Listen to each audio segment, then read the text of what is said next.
Ce jeudi 14 novembre 2019, l'association de solidarité La Gerbe, située à Équevilly, a affrété son 50e camion de matériel vers l'Ukraine. Cette action fait partie d'un programme d'aide lancé en 2009 vers ce pays. Le partenariat avec l'Ukraine est réalisé avec l'association locale Charité depuis 2009. Ce 50e camion marque donc les 10 ans de cette collaboration. C'est une journée anniversaire qui marque donc un programme efficace de solidarité avec le peuple ukrainien. Je suis avec Michael Païta, responsable du pôle Solidarité Internationale à la Gerbe, qui va nous parler du 50e départ prévu de matériel en direction de l'Ukraine, qui fait suite à une opération qui dure maintenant depuis 10 ans. Alors, parlez-nous un petit peu de cet événement. Alors voilà, aujourd'hui c'est pour nous un jour particulier parce que ça fait donc 10 ans qu'on collabore avec une association caritative en Ukraine principalement par l'envoi de matériel comme vous pouvez le voir derrière moi. Alors mobilier, vêtements, jouets, chaussures, vélos, avec l'objectif de répondre à des besoins de terrain sur lesquels nos partenaires vont prendre le relais en arrivant sur place. Et donc eux-mêmes sur place vont se diriger vers des institutions de santé lorsque c'est du matériel médical, vers des orphelinats lorsqu'il y a des besoins en matériel ou en électroménager, ou vers même des familles parfois qui sont dans le besoin, donc à différents niveaux, parce qu'ils ont vraiment ces relations de terrain qui permettent de répondre aux besoins là où ils sont. En 10 ans, la Gerbe a envoyé pas loin de 550 tonnes, c'est ça ? Oui, sur l'Ukraine. En tout, ça serait plus, mais en tout cas sur cet anniversaire-là, on peut parler de ces 550 tonnes. On a commencé très modestement par un envoi, de voir comment les choses se passaient. Puis on a vu que notre correspondant là-bas était très efficace et très entreprenant, au point où aujourd'hui il y a des relations qui sont même avec le gouvernement sur la question des orphelins et pour répondre donc, et le gouvernement s'appuie sur ce genre de structure pour répondre à des besoins spécifiques. Et donc voilà, de un convoi par an, on est passé à 2, à 3, etc. Et là aujourd'hui on est à 7 voire 8 convois par an pour cette destination. Donc ça fait 10 ans que vous avez mis en place ce programme, ce projet, on peut dire à la base. En 10 ans, vous avez eu beaucoup de difficultés ou ça s'est amélioré au fil du temps ?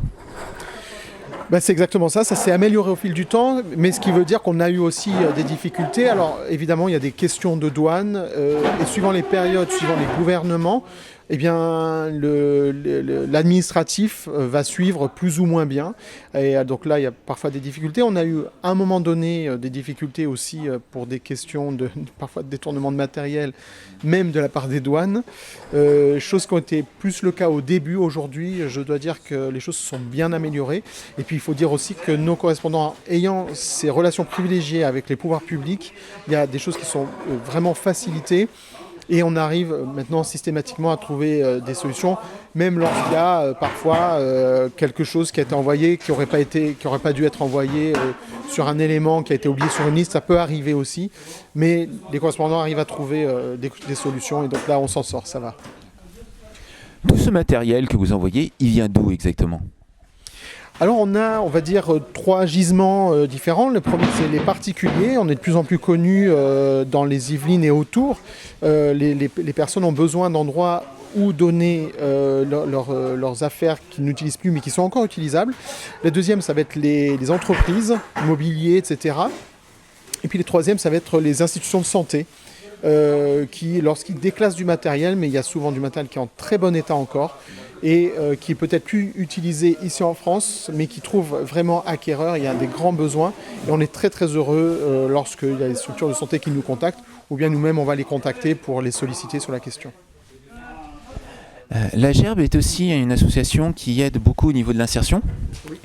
Vous pouvez nous en parler un tout petit peu ? Parce que je crois que pas mal de vos travailleurs, une trentaine si je ne me trompe pas, font partie d'un plan d'insertion. Oui, c'est exactement ça. Il se trouve qu'en 2004, justement à la suite de toutes ces initiatives d'envoi de matériel à l'étranger, il y a eu cette question qui s'est posée. C'est très bien d'aider à l'étranger et on va continuer, mais pourquoi ne pas utiliser cette opportunité pour aider aussi des personnes sur le territoire local ? Et en fait, on a utilisé cette plateforme logistique justement pour pouvoir accueillir des personnes qui étaient en rupture avec l'emploi, pour toutes sortes de raisons. Et leur passage ici permet à la fois de participer dans une équipe, de remettre un pied à l'étrier sur ces questions-là, et puis aussi d'avoir un accompagnement personnalisé pour aller voir quels sont les freins par rapport à l'emploi, quels sont peut-être les besoins de formation, tout ça est très diversifié.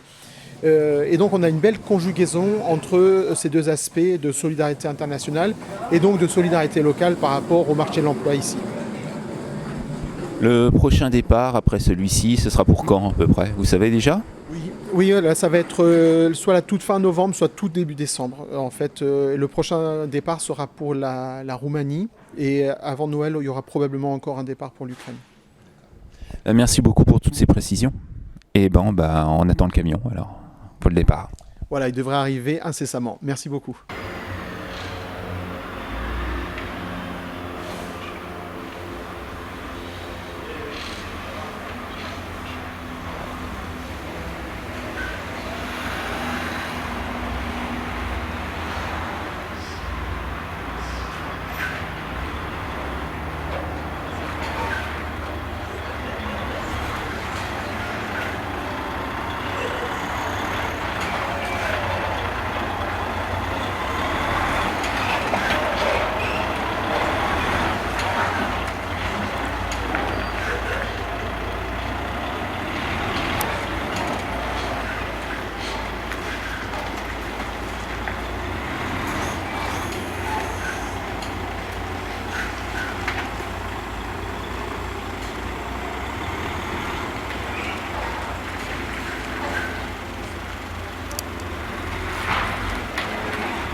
Le camion est arrivé vers 15h40 et les membres de la GERB se sont dépêchés de l'affréter.